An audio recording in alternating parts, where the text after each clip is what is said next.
하재근 문화평론가 자리했습니다. 어서 오시죠. 안녕하세요. 네.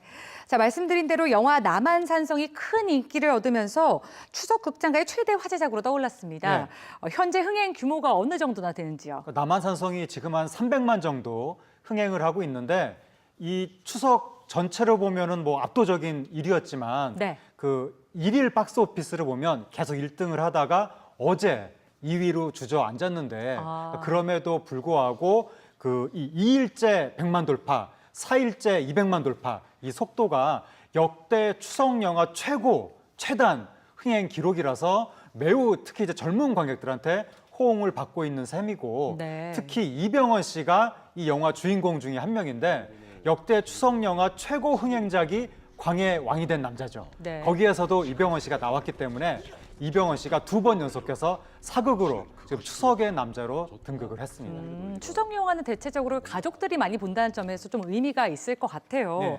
이 영화의 역사적 배경이 병자호란인데요. 네. 좀 간단하게 영화 내용 좀 소개해 주실까요? 네, 이게 이제 1636년에 청나라 군사들이 쳐들어온 거죠. 그게 병자호란인데 그 전에 정묘호란이 있었습니다. 예. 그때 이제 이미 모두가 알게 됐는데 아 청나라와 조선은 상대가 안 되는구나 서로 싸우면 그걸 확인을 했는데도 불구하고 정말 이상하게 조선 사대부들은 여전히 청나라를 적대시하다가 청나라가 또 쳐들어온 거죠. 네. 그러니까 여전히 또 상대가 안 되는 거고 청나라는 엄청 빨리 들이닥쳐 무인지경으로 쳐들어와가지고 그 이 조선 왕이 인조가 강화도로 피신하려고 했지만 아예 도성 밖에 나가지도 못하고 너무 빨리 쳐들어와서 그 상황에서 그 청나라하고 화해를 주장하는 바람에 매국노 취급을 받았던 그 최명길이 네. 혼자서 무학직고개로 가가지고 청나라 군사가 쳐들어오는데 혼자 가서 막은 거죠.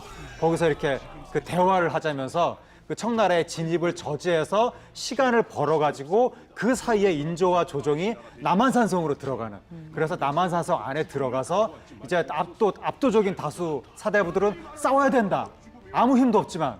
그리고 그 척화파 그리고 최명길은 화의해야 된다, 항복해야 된다, 주화파 그래가지고 이 남한산성 안에서 척화파와 주화파가 서로 말싸움을 벌이는 국왕 액션 예. 이러한 내용이 나오는 영화가 되겠습니다. 네, 역사를 어떻게 해석하느냐에 따라서 영화가 좀 재미가 있는 것 같아요. 네.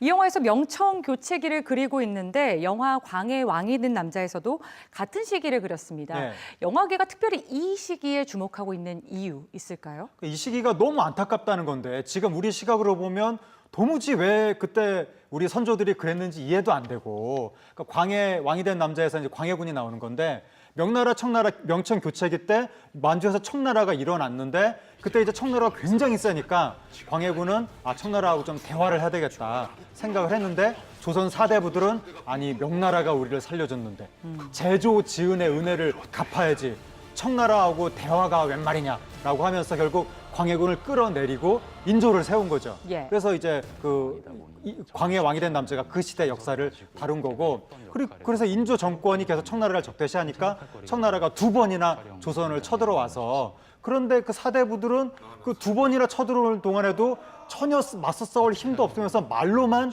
계속 적대시 전쟁 불사 이렇게 말을 하면서 결국 그 전쟁의 와중에 그 백성들은 엄청난 피해를 당하게 되고 50만 명 정도가 만주 청나라로 끌려나가는 그렇죠. 수많은 여성들이 끌려나가서 고초를 겪고 다시 고향으로 들어오면 환양녀라고 손가락질 받고 네. 엄청난 민족의 고통이 있었는데 심지어 그런 일을 겪고 나서도 조선 사대부는 여전히 말로만 청나라를 적대시하는 그래서 그때 척화파 김상원은 조선 후기 내내 대로라고 추앙을 받고 화의를 하자고 했던 대화를 하자고 했던 최명길은 조선 후기 내내 매국노로 취급을 받았던 정말 네. 우리가 이해할 수 없는 이 안타까운 역사 이걸 되풀이해서야 되겠느냐라는 문제의식이 젊은 영화인들이라든가 젊은 관객들한테 있기 때문에 예. 특히 요즘에 우리나라 안보 국면하고 맞물려서 그렇죠. 우리나라가 좀 위기 상황이 될수록 명청 교체기 때의 경험들이 좀 이렇게 되풀이돼서 반추되고 있는 겁니다. 예, 지금 말씀하셨지만 좀 공감대가 생길 수밖에 없는 게 이 영화 보는 내내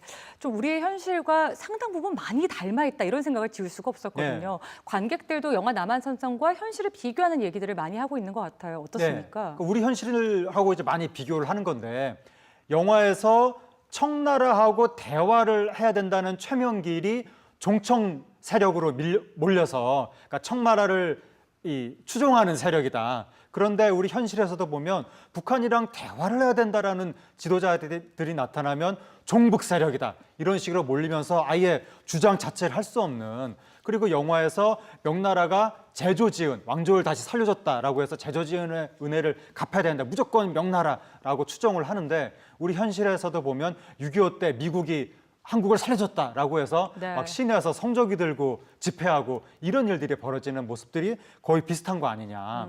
그리고 또 영화 속에서 보면 백성들이 굉장히 많이 죽어나갈 것이 너무나 뻔한데도 계속해서 그냥 전쟁을 해야 된다고 영화 속에서 사대부들이 주장을 하는데 우리 현실에서도 보면 그 전쟁이 일어나면 우리나라 사람들이 엄청나게 죽는 건데 네. 90년대 미국이 북폭을 계획했을 때 보고서에 나오기를 한국 사람이 100만 이상 죽는다. 그런 식의 보고서도 있었다고 하는데 그런데도 불구하고 요즘에 뭐 전쟁을 이야기하고 북폭을 얘기하고 이런 사람들이 있기 때문에 네. 이 두 시국이 거의 너무나 비슷한 것이 아니냐. 그런데 2012년에 그래서 벌써 지금 이렇게 막 강경론만 이야기할 것이 아니라 전쟁으로만 치달을 것이 아니라 대화를 해야 된다라고 하는 젊은 사람들의 어떤 생각이 그 당시에 영화 광해의 천만흥행으로 나타났던 겁니다. 하지만 2012년 대선에서는 강경론 쪽이 이겼는데 올해 대선은 결과는 달랐지만 여전히 안보 위기가 강해지면서 강경론 이런 쪽이 득세하고 대화를 주장하는 쪽은 전혀 뭐 논리를 펼 수 없으면서 대통령 대화하자고 했다가 지지율 뚝뚝 떨어지고 이런 상황이기 때문에 이렇게 위기 국면일수록 옛날의 어떤 경험을 되살려서 어떤 이 과거의 실패로부터 우리가 교훈을 찾아야 되는 것이 아니냐. 그러니까 무조건 화가 난다고 강경론 쪽만 갈 것이 아니라 좀 냉정하게 이성적으로 대화를 한다든지 유연한 대처. 네. 그러니까 무엇보다도 중요한 것은 이 한반도 내에서 한국에서 전쟁이 일어나는 것만큼은 절대로 안 된다라고 맞습니다. 하는 메시지가 이 영화를 통해서 전해지고 있는 것 같습니다. 예, 맞습니다. 개인적으로 이 영화 보면서 뭐 김상원이나 최명길 같은 캐릭터보다는 더 좋은 세상을 꿈꾸고 희망과 믿음을 놓지 않는 대장장이 날쌔의 캐릭터도 굉장히 주목할 만한 캐릭터라고 생각이 들었는데 우리 국민들이 이 같은 삶의 태도를 견지할 수 있도록 좀 리더들이 우리 국민들을 잘 살펴줬으면 하는 바람입니다. 네. 오늘 말씀 잘 들었습니다. 감사합니다.